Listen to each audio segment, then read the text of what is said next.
One of the other things that we see is the 10% rule. It's actually sort of akin to the 80-20 rule in that people like to take an exact percentage and apply it to how much they increase their training volume per week. A generally accepted rule is that you should not increase your volume by more than 10% in a single week. The corollary to that is that people think that you should increase your volume by 10% each week.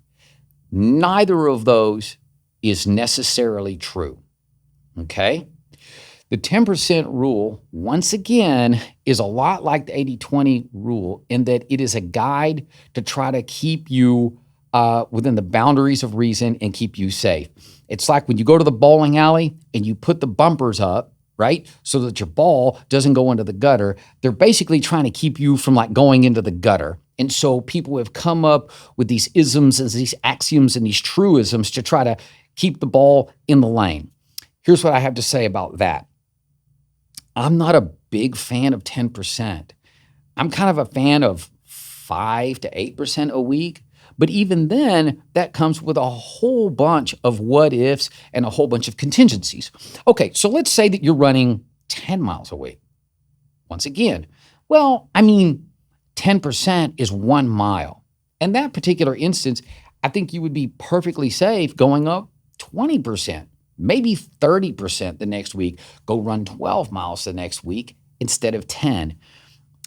The load on your system, the load on your legs, the drain on your aerobic system is not going to be significantly different running 12 miles a week from running 10. Okay. And in fact, it might be an exercise in the ridiculousness, right? To try to go up 10% off of 8 miles. So what do? You're going to add 0.8 of a mile in a week.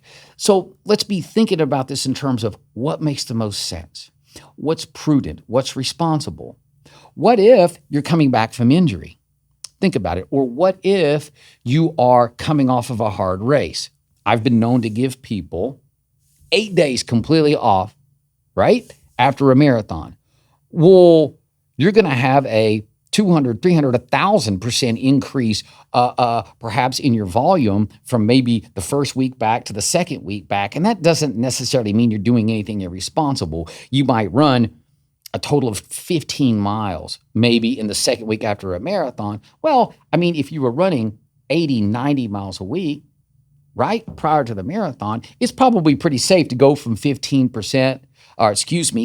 miles to go run 25 or 30 miles. Right, in the third week. And that's a massive percentage increase in your volume. So 10% doesn't apply.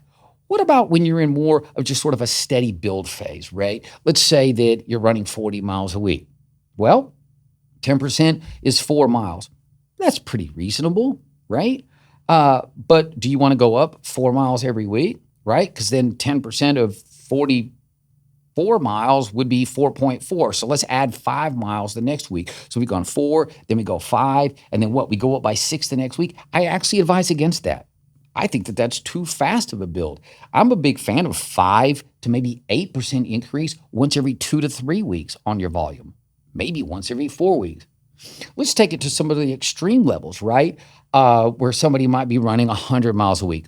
I'm using nice round numbers because I'm not a math major and I'm pretty good at doing percentages of 100, right? So let's say 10% on 100, that's 110 miles.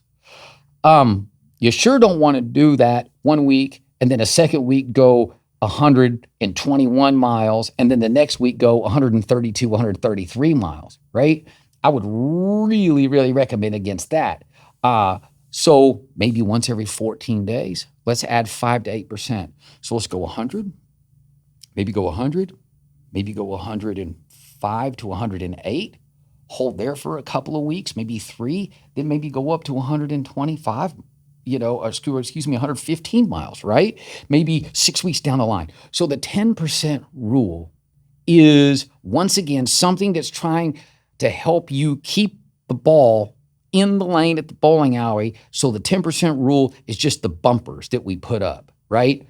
Not a fan of it, because I believe that it leads to sort of some cookbook, sort of formulaic approaches to training where it's not being particularly cognizant of your realities as far as where you are in your build, how much you're doing, how much does it make sense to do this? Is it an exercise in ridiculousness where you're going up zero point 0.6 or 0.7 miles in a week? So be thinking about that kind of thing, and be sensible. The trick is don't get yourself overburdened. Don't overstress your neurologic system. Don't overstress your aerobic system. And when in doubt, being more restrained, being more conservative, not more aggressive. In most cases, I would recommend being more conservative with your increase and use the 10% rule as a guide, not your governor. Okay? Now, I've heard some interesting things too, such as breathe through your nose. A lot of people, I think, who are maybe new to the sport and have heard some junk science.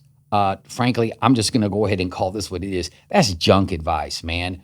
Has anybody ever been out there and taken off running really, really, really hard from a standstill and tried to just breathe through your nose? You will turn purple. You will turn every shade of blue in the spectrum if you try to breathe only through your nose. Listen, man, I've heard of a few people getting a stomach ache from gulping air. And I mean, I guess there's a few 11-year-olds that like to gulp air and have belching contests. I get that. The reality of it is, if you're running hard, breathe. There's a reason why when you suck air into your mouth, it goes down your bronchial tubes into your lungs. Breathe, people. So we're not birds. We don't do rotary breathing, like in through the nose, out through the mouth. Listen, that can have some really, really good purpose as far as calming effects, if you're having some anxiety, things like that, right? But at the end of the day, when we're out there in the middle of a 5K, middle of a 10K, middle of a hard workout, middle of a run, man, the reality is breathe air as you need it. Get air in as you need it. Don't already complicate and overwork and overstrain an aerobic system that is potentially being pushed to its max by then limiting the amount of oxygen you can get in.